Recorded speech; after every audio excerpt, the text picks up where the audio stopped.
السلام عليكم ورحمة الله تعالى وبركاته. مرحبا بكم في عرين الأسد للأحجار الكريمة. هذا رقم الهاتف للتواصل والطلب. توجد جميع أنواع الأحجار الكريمة والشبه الكريمة غير مقلدة في عرين الأسد للأحجار الكريمة العين، منطقة غافة. تليفون، هذا هو الرقم المعروض. مرحبا بكم في أي وقت، أو الاتصال والتواصل عبر هذا الهاتف. يتم عرض الأحجار الكريمة.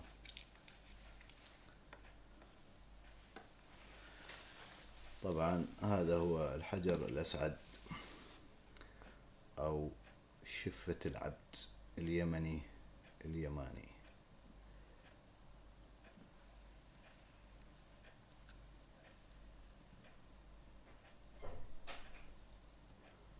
طبعا حجر ملكي، الأحجار الكريمة ذو جودة عالية وصفاء وبريق وخواص. حجر شفة العبد معروفة من العقيق للهيبة والجاه والغلبة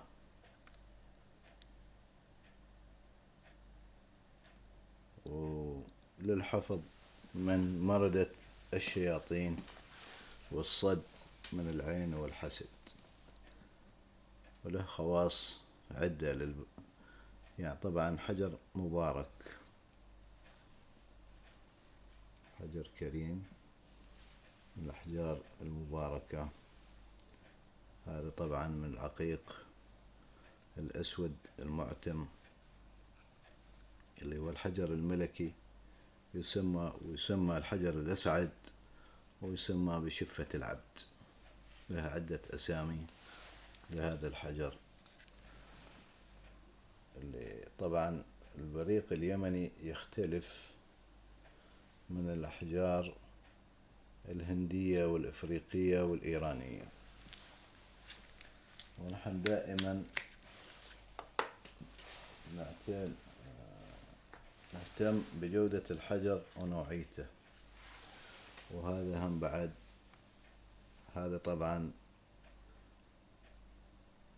حجر له شفافية، مش معتم، يعني إذا عرضت عليه الضوء يعطي احمرار. وهم شفة العبد. طبعا البريق يختلف بين الحجرين شيء قليل يعني، ولكن هم شبيهين بعض. يبان ان هذا شوي شفاف وهذا معتم. الإضاءة قوية فترون. هذه بعد، هذه شفة العبد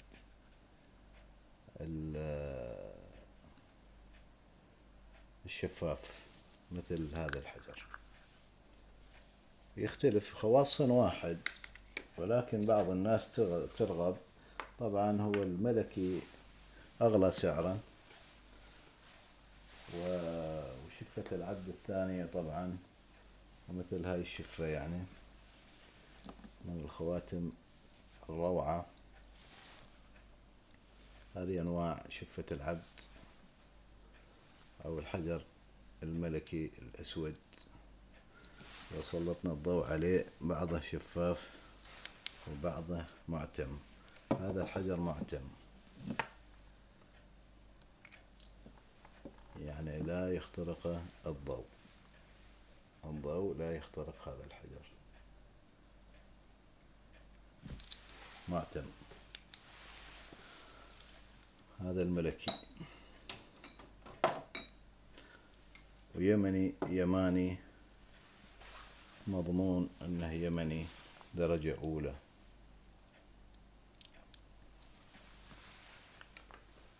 لدينا الهندي طبعا أقل سعر من اليمني اليماني.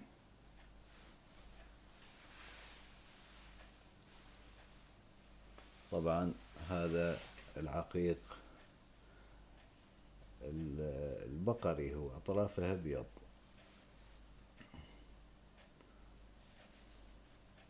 وهذا يخترق الضوء، من أسفل أبيض، من فوق له عين بقري كبير. هذا بالعقيق البقراني.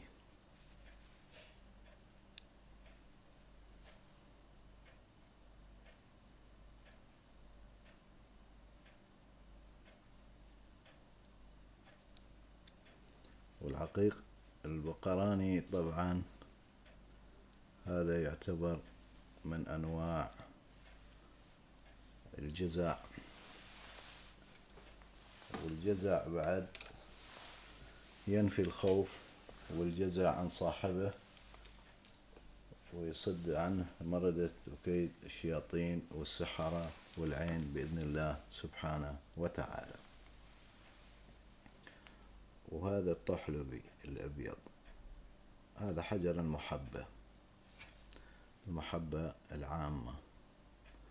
وممكن الإنسان يأخذ الحجر هذا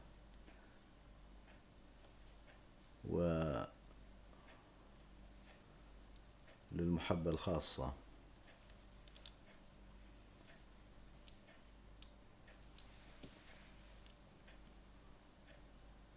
وفي قابلية الحجر طبعا لتفعيله ولتخديمه. إذا خدم للمحبة الخاصة يكون لشخصين، وهذه إذا لبسه الشخص أو ابتدى هذا الخاتم فهي حجر البركة لكسب المال، أي تسهيل الأمور. ما في حجر يجلب المال بدون سبب أو بدون الأخذ بالأسباب. كنت أنا أكون صادق، الحجر يدر لي المال ليش لا أبيعه؟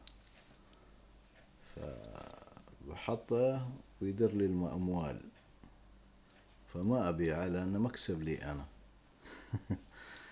ولكن لا، بعض الأحجار تناسب بعض الأشخاص، وبإذن رب العالمين يكونوا بركة أو سبب أو تسهيل أو تسخير وتوفيق من الله يعني. لأن هذه الأحجار تذكر ولها خاصية ولها خصوصية، مش مثل الأحجار العادية اللي هي في الطرق. هي أحجار كريمة ولها خاصية معينة، علم من علم وجهل من جهلها. وما من شيء إلا يسبح ويقدس بحمده، ولكن لا تفقهون تسبيحهم. يعني ما من شيء إلا يسبح ويقدس بحمد رب العالمين، ولكن ما نفقه تسبيحهم. طبعا هذا من أنواع الجزع. هم الناس يقول سليماني بس هذه بقراني على فكرة، لأن العين الكبيرة تكون بقراني والعيون الصغيرة هي السليمانية. وهذه الأحجار تخدم من تلقاء نفسها أحيانا، لأن فيها قابلية للتخديم بدون ما يخدمها الشخص. وهذه الأحجار يمنية 100%، ومصدرها اليمن، وأنا شخصيا طلبت هذه الأحجار من اليمن.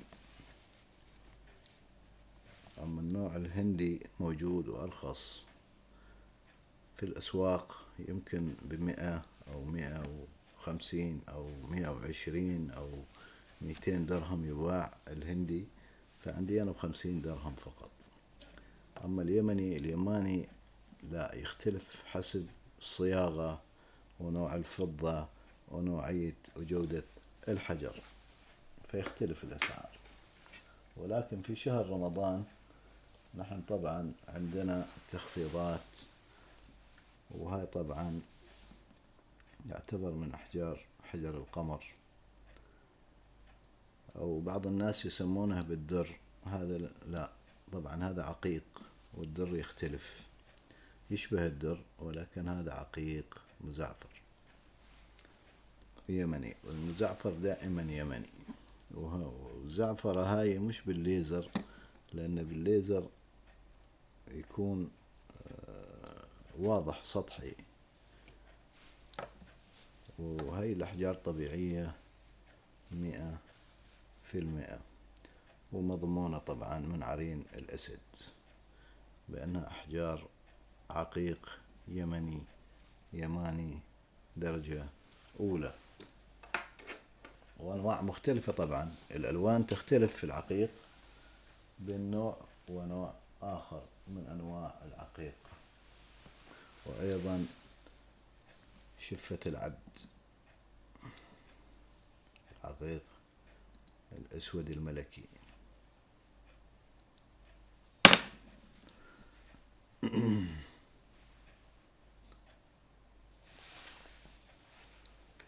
طبعا الأحجار الملكية معروفة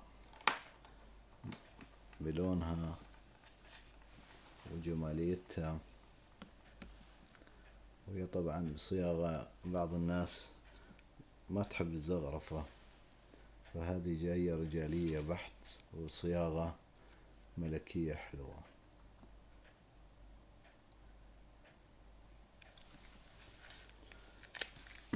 بسم الله.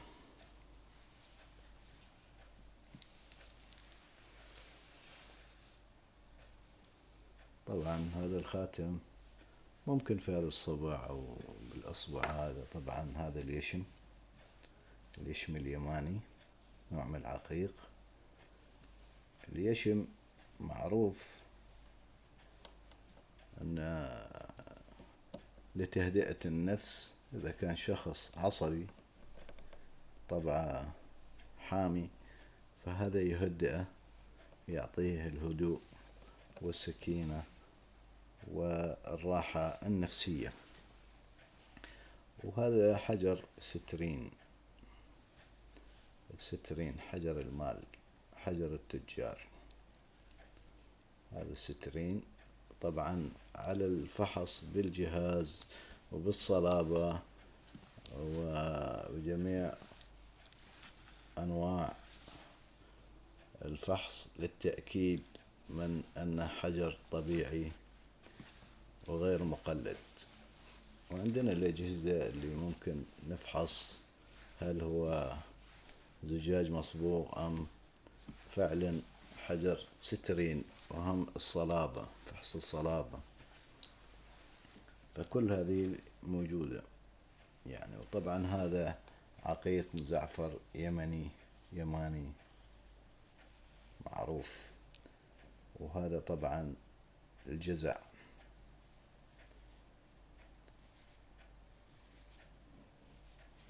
معروف بتجزئة الألوان، لذا سميت جزعا.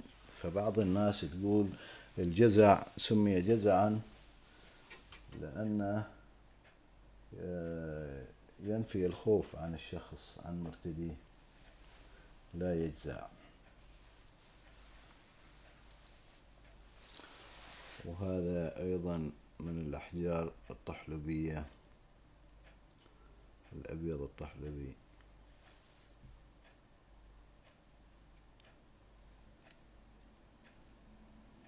طبعا الطحلبي البري يختلف عن البحري. هذا البحري ومستنقعات والأنهار يستخرج منه اللي هو ذو شفافية، ويكون الطحلبي بهذا الشكل، وفيه شوائب هذه طبيعية تدل على أن هذا الحجر طبيعي 100%.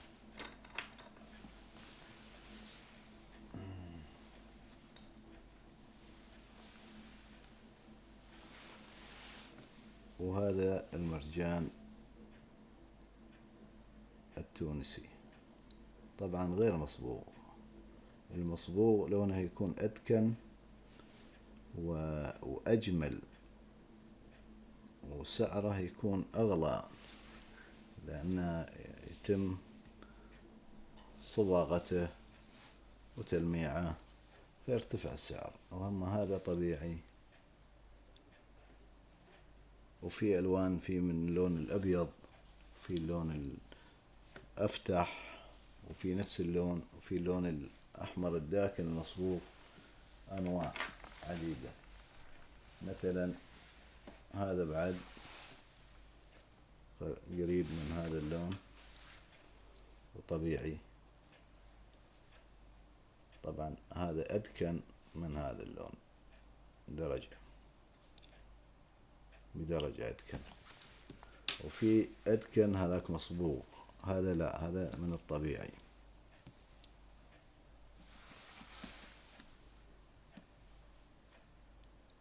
هذا المرجان. والمرجان طبعا يبعد عن مرتديه الطاقات السلبية.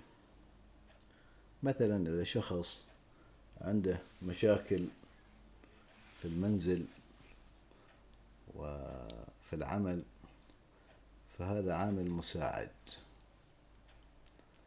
لبعد الطاقات السلبية وإبعاد الشياطين وتهدئة الأجواء.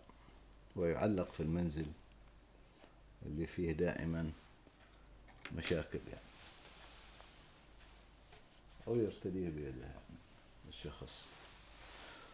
طبعا هذا العقيق الشجري معروف، الشجري الأبيض عليه تشكيلة مشجر.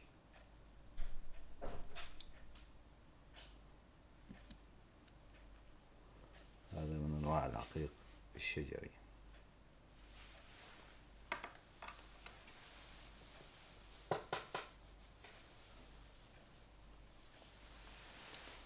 طبعا هذا نصفه حجر الدم، ونصفه من العقيق السماوي النادر. هذا يعني دم بين حجرين تم تقطيعه، وهذه من النوادر، وله فوائد علاجية. هذا الحجر له عدة فوائد، منها علاج الدم، ومنها للبركة، ومنها للحفاظ، ومنها للمحبة العامة.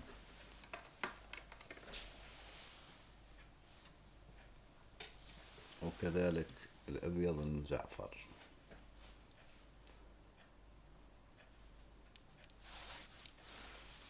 هذا العقيق المزعفر سبحان المبدع، خطوط كأنها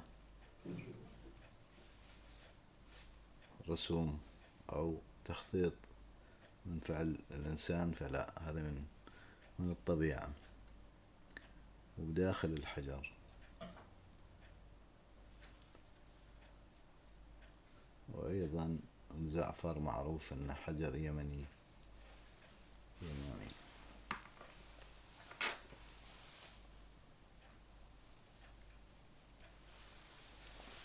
أروع أنواع العقيق الخرائطي. طبعا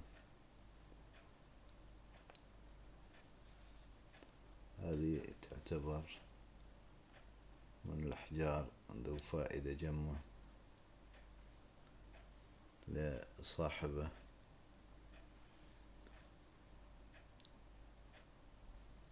ومن الأحجار النادرة. طبعا في مدينة العين لا توجد من هذه الأنواع إلا في عرين الأسد. وللمشاهد التأكد والبحث عن هذا النوع وعرضه إلى جميع محلات الأحجار الكريمة والذهب والمجوهرات. لا توجد إلا لدى عرين الأسد في مدينة العين، ربما في دبي بعض الأماكن وليس كلها. هي مصدرها من اليمن.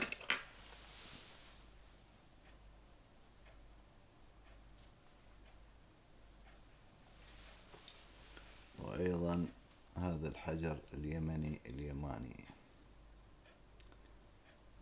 نصفه سلطاني والنصف الآخر سماوي، هذا نوع من العقيق. هذا طبعا سلطاني، حجر سلطاني. هذه من الأحجار المميزة يا أخوان. العقيق اليمني شبيه، يشبه عين النمر، ولكن هذا نوع من أنواع العقيق.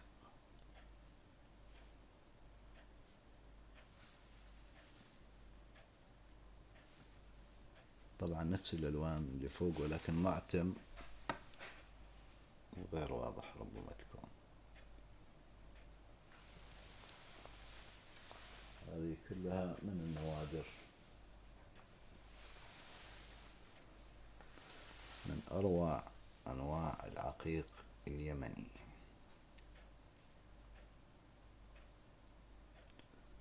هذا يسمى بحجر الدم العلاجي،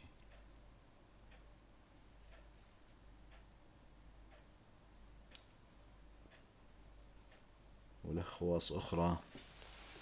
طبعا تشكيلة روعة، ولكن الكاميرا للأسف معتم شوية وما يوضح التشكيلات اللي بداخل الحجر إلا بعد تسليط الضوء تظهر التشكيلات الموجودة والنقوش المتوفرة. وأيضا هذا هو الدر النجفي. خواص الدر النجفي طبعا معروف، حجر ذو طاقة، يبعد العين والحسد عن صاحبه، وللحفاظ، ويبعد الكوابيس والأحلام المزعجة، وله فوائد عدة در النجفي. طبعا هذا در النجفي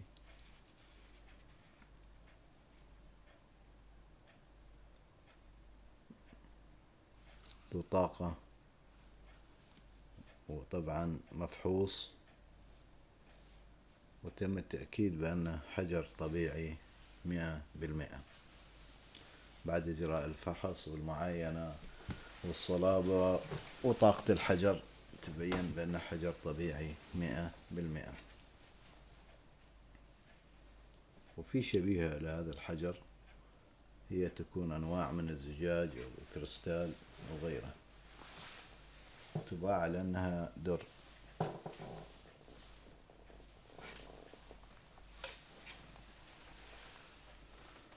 وهذا أيضا عقيق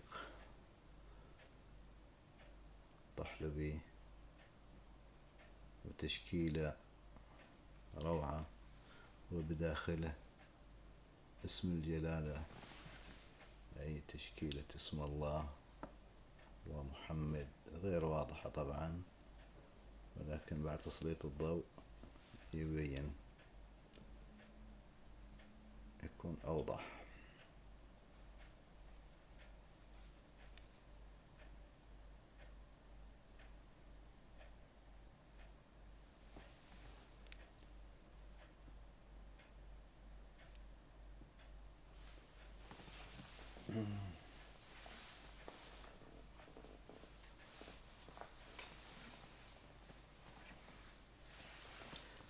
العقيق اليماني المزعفر، الزعفراني السماوي. هذا الحجر قديم، بصياغة قديمة جدا.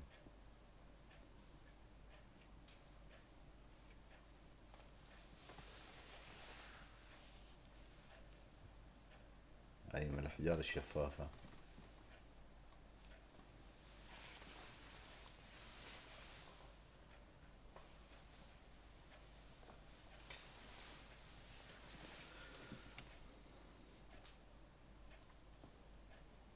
الجزع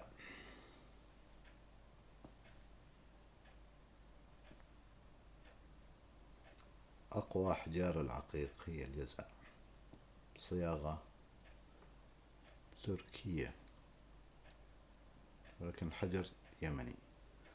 طبعا في صياغة تركية من الأحجار الهندية والأحجار الإفريقية والأندونيسية، سعرها حوالي 50 و60 و70 درهم. وفي منها اللي هي أحجارها يمنية أو يمانية، تختلف أسعارها حسب الوزن، الفضة، ونوعية جودة الصياغة ونوع الحجر، تتفاوت الأسعار.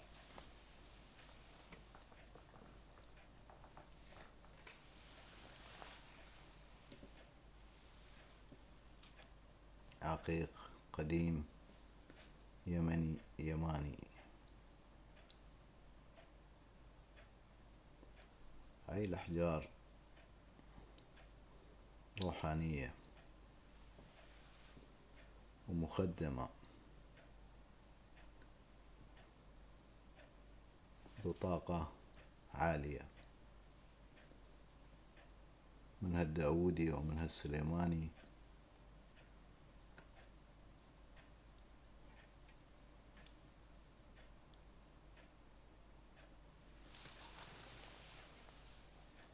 والتشكيلات مختلفة، يعني مثل هذا الحجر القديم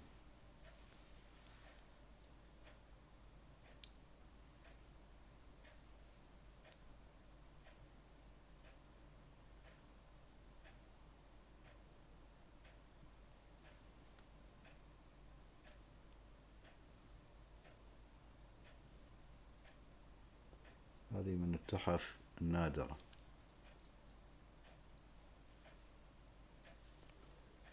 غير متوفرة في الأسواق. طبعا العقيق لا يكرر شكلا، يعني يكون شبيه الحجر ولكن بنفس التفاصيل وبنفس النقوش وبنفس الهاي، مستحيل يتكرر الحجر. العقيق لا يتكرر، ربما هاي تكون العلامة هنا أو هنا أو في الوسط أو في مكان آخر، ربما نعم شبيهة، ولكن نفس الحجر لا يتكرر أبدا، مثل بصمة الإنسان.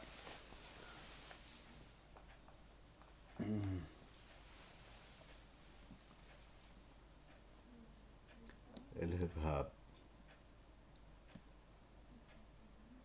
في الهبهاب الدموي وفي الهبهاب الغير دموي. طبعا في اللون الأسود، وفي الألوان ملونة، وفي هذه الألوان المنقوشة والمخدمة. طبعا له عدة خدمات حسب التخديم الهبهاب. فالهبهاب للأشخاص الراغبين الحصول عليه واللي بيعرفوا خواص الهبهاب وكيفية استخدامه. بعض الناس يؤكدوا أن الهبهاب سفلي ولا يجوز دخول المساجد به والصلاة وقراءة القرآن وغيره، وانتو بكرامة، وإدخاله في الحمام وبالنجاسة استخدامه لأعمال سفلية، وهذا خطأ. الهبهاب إذا تم استخدامه في دورة المياه وانتو بكرامة فيشحن بالطاقات السلبية، فهذا غير مفيد للإنسان. حسب التخديم، إنسان آخذه إلى بار ليشرب الخمر أم آخذه إلى المسجد للصلاة، حسب ما أنا أربي ابني، أخذه للبارات والملاهي أم أخذه للمساجد ودور تحفيظ القرآن. فذو استخدامين هذا الحجر حسب التخديم. وللأعمال الخيرية وللتوفيق وللنصرة ولهاي يخدم الهبهاب، ويخدم للسفليات أيضا بعد. نعم، هذا الكلام صحيح، ممكن في قابلية. الفيروز النيشابوري، الرضوي، الحسيني، الإيراني، جودة عالية وطبيعي 1,000,000%.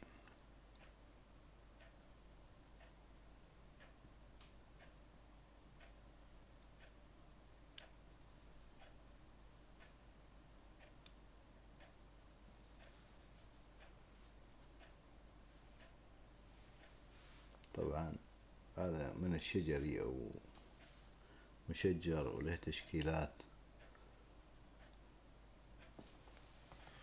فوائد الفيروز هي البركة والرزق وابعاد العين والحسد عن صاحبه، ومدر للبركة، حجر كريم، له عدة فوائد للنساء والرجال والأطفال أيضا، بخلاف طبعا الأحجار اللي هي أنواع العقيق، الجزع والداودي، لا أنصح للأطفال طبعا، له طاقة عالية،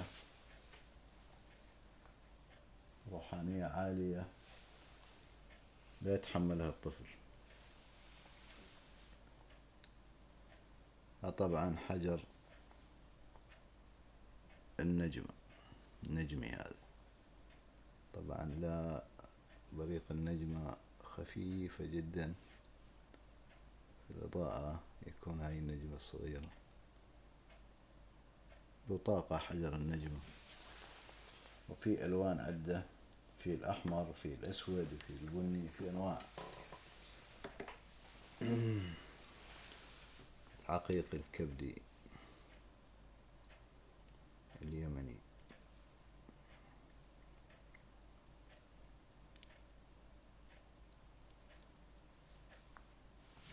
أو العسلي، بعض الناس بس يميل للون الكبدي أكثر من العسلي،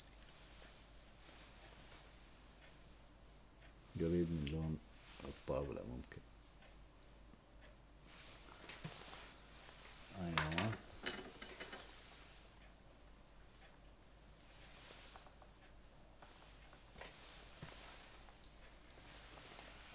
حجر المراد، يقال بأن كل من يرتديه ينال مراده. طبعا للغلبة على الخصوم، إذا كان الإنسان عنده مشاكل في عمله في بيته، فالحجر عامل مساعد ويحببها إلى الناس وينال مراده بإذن الله سبحانه وتعالى. وفي أنواع عدة لحجر المراد، وعدة أشكال، في الأسود المنقط والأبيض والعكس، وفي هذه الأشكال وأشكال أخرى هي موجودة. طبعا عدم الإطالة نختصر اليشم، حجر اليشم اللي تم، طبعا هذا نوع من اليشم العقيقي، وهذا يشم، وأنواع عدة وألوان عدة لليشم. في اليشم هذا طبعا من أنواع العقيق، عقيق اليشمي، وفي يشم خالص، يعني بمعنى أنها ليس من أنواع العقيق.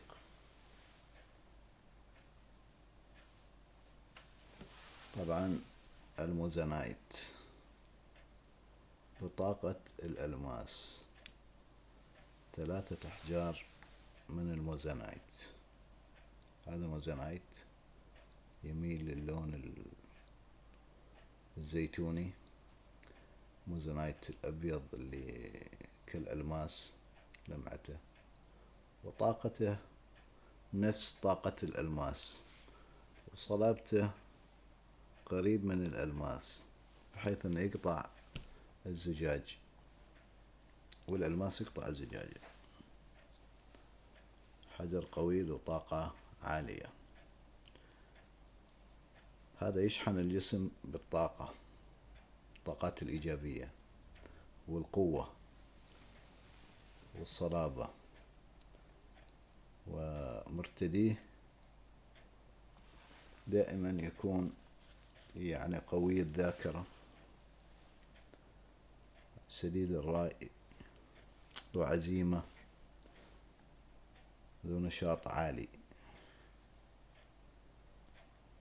إذا كان كسول ومتردد فننصح بالألماس. الألماس يفرغ الطاقات السلبية ويمد الجسم بالطاقات الإيجابية.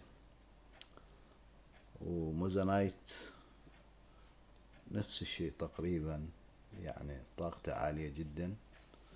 طبعا عندنا على الفحص أن الحجر فعلا هو موزونايت طبيعي 100%، خلاف الاصطناعي المقلد.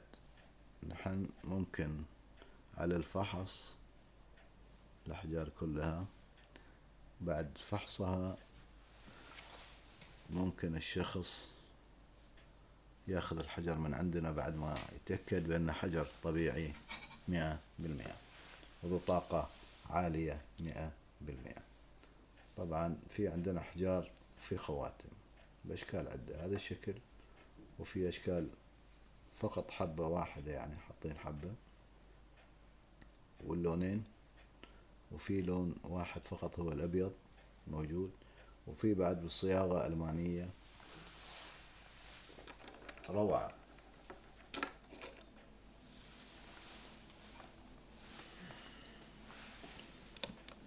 العقيق الأخضر كون أنه قديم باهت اللون نوعا ما، هذا نوع من أنواع العقيق الأخضر النادر.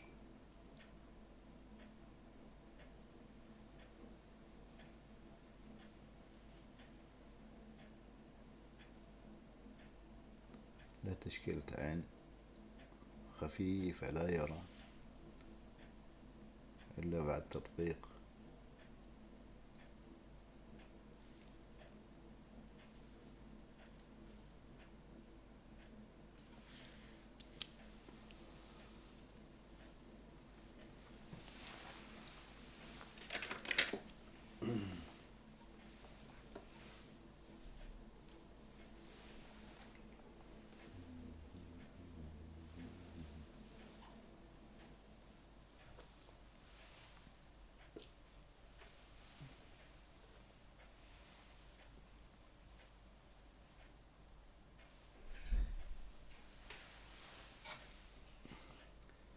عين النمر،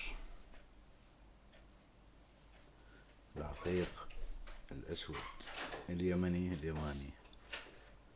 شرف الشمس اليمني درجة أولى.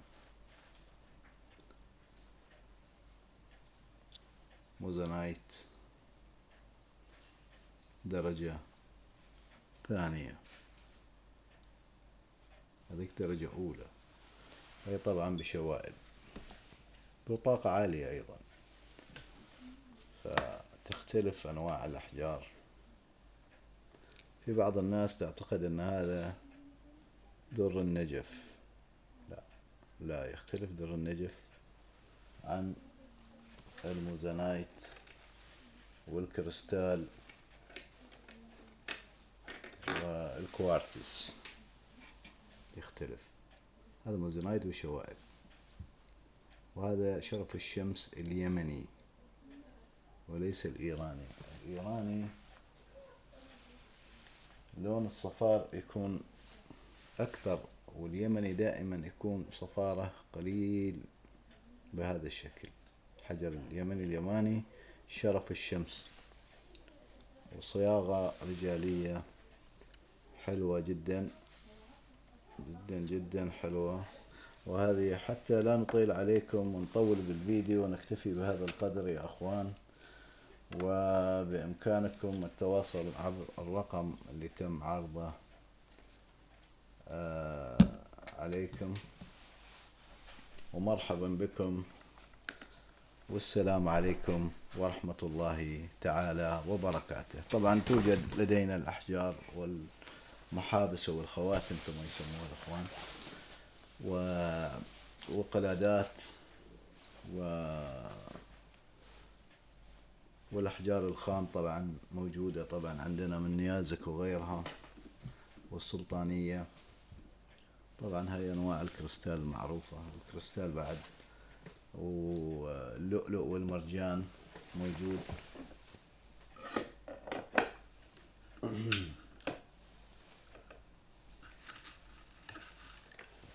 هنا الأحجار طبعا ما عرضناها لكم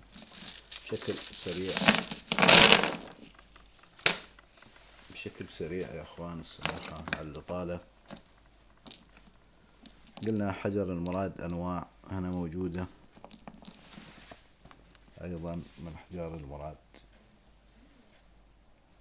حجر المراد بشكل سريع قلنا الجزع،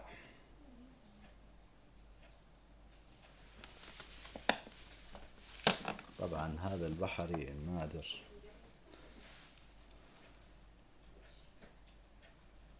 هذه الأحجار البحرية النادرة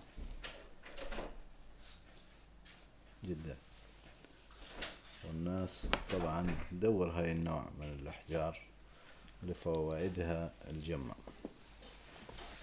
فالعقيق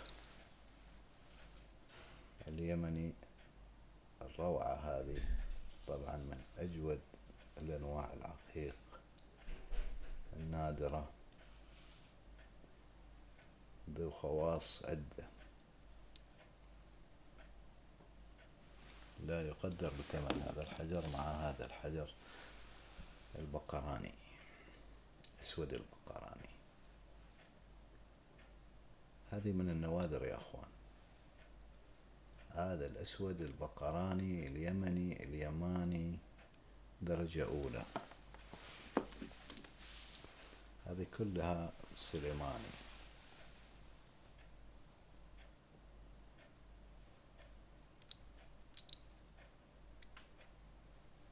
هذا السليماني يا أخوان، هاك البقراني وهذا السليماني. أيضا الجزع السليماني الأبيض،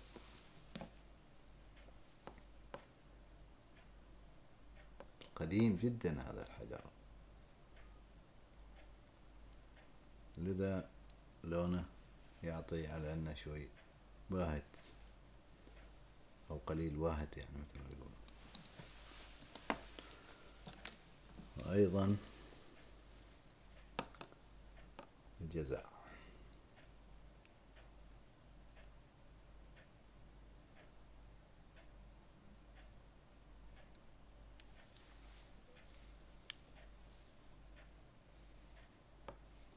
طبعا بالخاتم يكون روعة بهذا الشكل، روعة من الروائع. وعندكم العقيق اليمني اليماني، طاقة عالية وجودة وصفاء، من الأحجار النادرة جدا والمخدمة، وذو فائدة بإذن الله سبحانه وتعالى لجميع الأشخاص.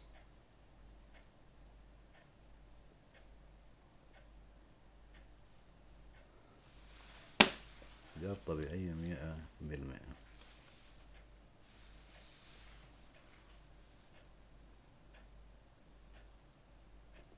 عقيق سلطاني قديم جدا،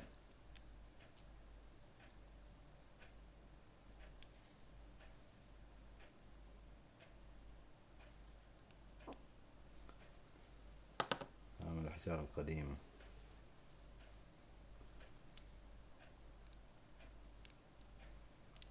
حتى القصة قصة يدوية يعني قديمة، بحيث انه مش متساوي التقطيع لعدم وجود أجهزة ومكائن تقطيع مثل الوقت الحالي.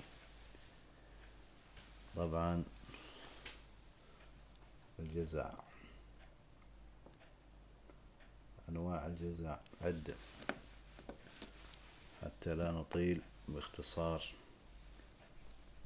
البقراني الأسود هذا من النوادر.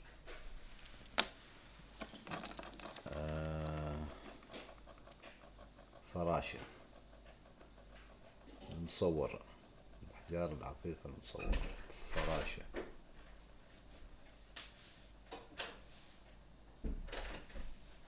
صورة فراشة.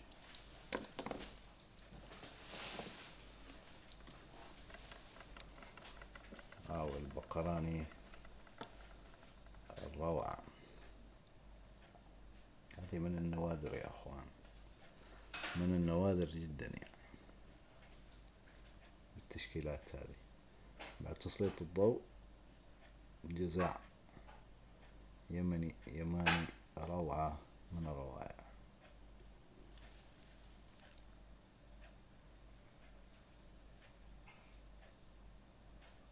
طبقات خفيفة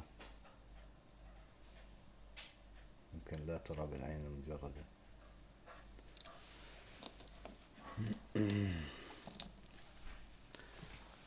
حقيقي الأبيض،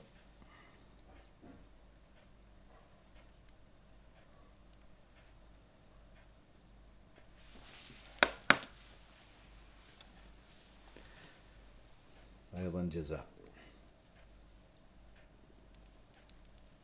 هذا الجزع، هي أنواع الجزع. أحجر الدم،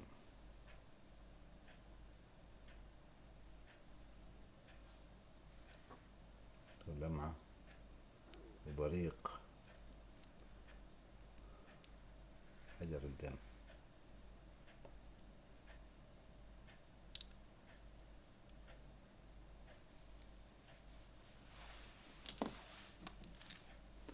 حجر المراد،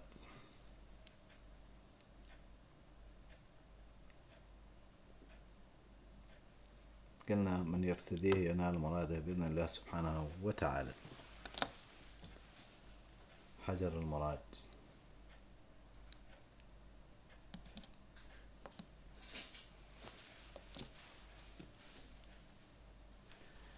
العقيق العسلي. الشوائب تدل على أنه حجر طبيعي 100%. من أحجار العقيق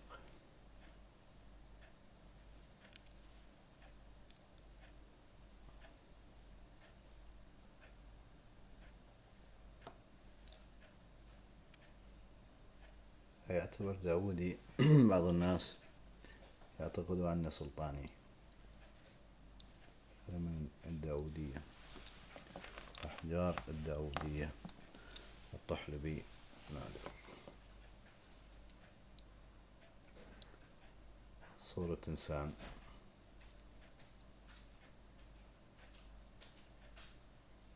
شكل حورية أو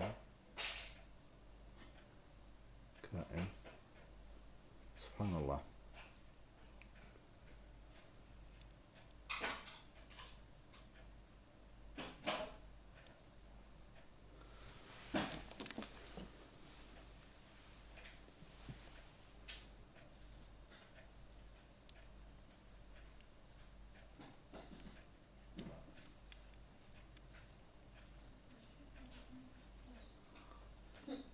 هذا حجر داودي، أو بعض الناس يراه العين مصغرة سليماني، فلا، هاي داودي، من أحجار داودية، جزع الداودي وليس سليماني. أروع أنواع وتشكيلات تعقيق النوادر اللي هي فيها جميع أنواع الألوان وتشكيلة روعة جدا. هذه طبعا من الأحجار النوادر جدا اللي هي فيها صورة جبال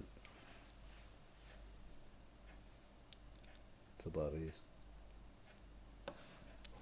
وتشكيلة، كل جهة بتشكيلة مختلفة،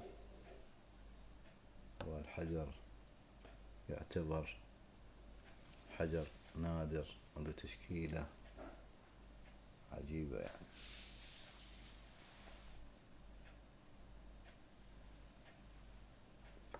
طلع من كل جهة بشكل معين، سبحان المبدع. طبعا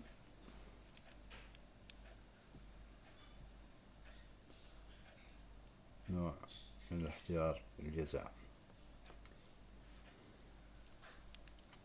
طبعا الجزع له طاقة عالية، فسبحان الله هذه من أقوى الأحجار الجزع. لصد مردة الشياطين وينقلب السحر على صاحبه ويحمي صاحبه هذا الحجر بإذن الله سبحانه وتعالى، ويكون حرز له. أيضا نوع من أحجار المراد.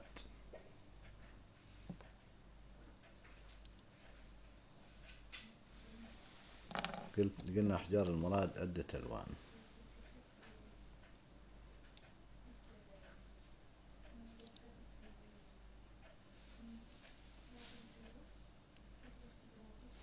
نكتفي بهذا القدر يا أخوان حتى نطيل عليكم.